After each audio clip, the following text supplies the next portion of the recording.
Hello guys, आज हम बनाते हैं गर्मा गर्म पूड़ी। आइए फूली फूली पूड़ियाँ कैसे बनाते हैं। इसके लिए हमने टाइट आटा मारना होता है और हल्के हाथों से पूड़ियाँ बेलेंगे। और ये देखिए हमारी कैसे फूली फूली पूड़ियाँ रेडी होती हैं।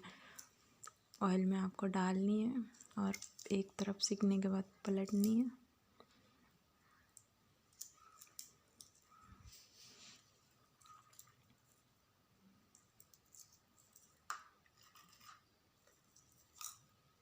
बिना टाइम वेस्ट किए यहाँ पे हमने आपके लिए एक छोटा सा पूड़ियों का वीडियो बनाया जो कि आपको बहुत ही पसंद आएगा। अगर आप भी ऐसे फूली फूली पूड़ियाँ बनाना चाहते हैं तो सबसे पहले आपको टाइट आटा गूंदना है और उसके बाद हल्के हाथों से पूड़ियाँ बेलनी है और एकदम गरम ऑयल में पूड़ियाँ डालेंगे। और ये देखिए हमारी गर्मा गर्म पूड़ियाँ सिक के रेडी हो जाएंगी। और अगर आपको मेरा ये वीडियो पसंद आया तो चैनल को सब्सक्राइब करें, साथ ही में बेल आइकन को प्रेस करें। और ये देखिए हमारी सारी पूड़ियाँ गर्मा गर्म और फूली फूली पूड़ियाँ रेडी हैं।